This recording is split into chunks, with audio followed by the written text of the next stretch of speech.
Imagine living in a kingdom of millions of people, more than 2,000 years ago, where you could never be completely sure that the stranger sitting next to you wasn't secretly working for the king. Not a soldier. Not a guard.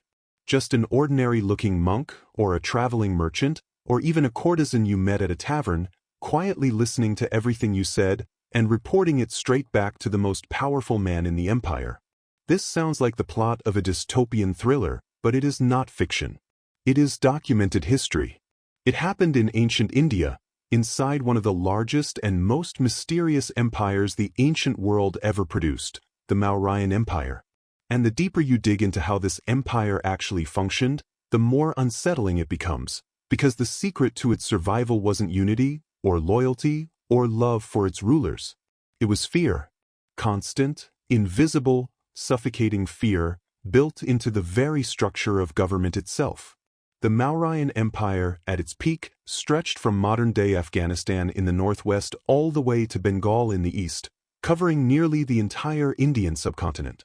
To put that in perspective, this was one of the largest empires that existed anywhere on Earth at that time, ruling over an almost unimaginable diversity of languages, religions, and local rulers who all had their own ambitions.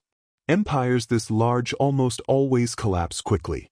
Provinces rebel, generals grow too powerful, and distant governors quietly start acting like kings themselves because the center simply can't watch everything happening thousands of miles away.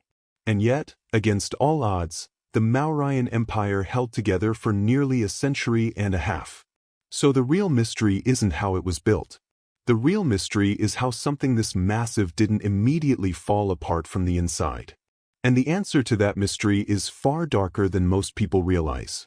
At the heart of it all was a political text called the Arthashastra, attributed to a man named Kautilya, often compared to Machiavelli, except he was writing centuries earlier and arguably with even less mercy.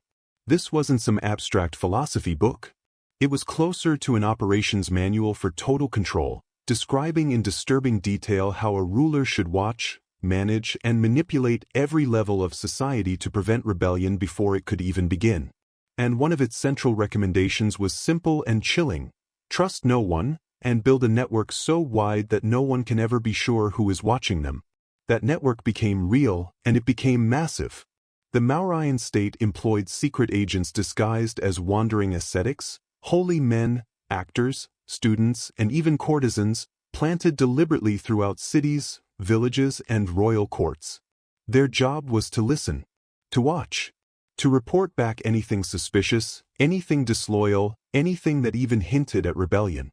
We know this wasn't exaggeration or legend, because a Greek ambassador named Megasthenes actually visited the Mauryan court and wrote home describing the sheer scale of this surveillance, something so foreign to the Greek world that it genuinely shocked him. And here is the part that should send a chill down your spine. These spies weren't just watching common people. They were watching the government itself. Tax collectors were monitored by inspectors. Inspectors were monitored by secret agents.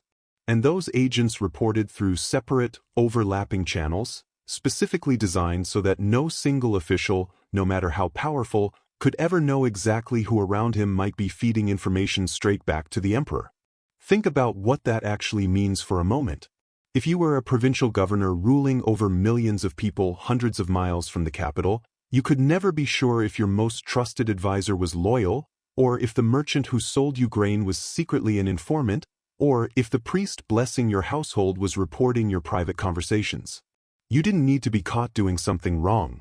You just needed to believe you might be caught, and that belief alone was often enough to keep ambition, corruption, and rebellion firmly in check. But why would any ruler go to such extreme lengths? The answer comes down to one brutal problem: distance. There were no telephones, no instant messages, not even reliable maps in many regions. So how do you stop a governor 1,000 miles away from quietly building his own private kingdom? You can't personally check on him every week. Instead, you create an invisible web of eyes that never closes, and you make absolutely sure every official knows it exists, even if they can never identify exactly who is part of it. Combine that constant psychological pressure with state-built roads designed specifically to move soldiers and urgent messages quickly across the empire, and you get something incredibly rare for the ancient world. A government that could detect a brewing rebellion and crush it before it ever had the chance to grow. Surveillance wasn't the only weapon either. Taxation was tracked with an almost obsessive level of precision, measuring land, crops, and even gambling houses, just to ensure that every coin owed to the state actually made it into the treasury. That money funded an enormous standing army, reportedly numbering in the hundreds of thousands, loyal directly to the emperor rather than to any regional commander. This mattered enormously because one of the most common ways ancient empires actually collapsed was through powerful generals turning their own armies against the government that had armed them in the first place. The Mauryans shut that threat down by keeping military loyalty centralized, constantly reinforced by, once again, more surveillance.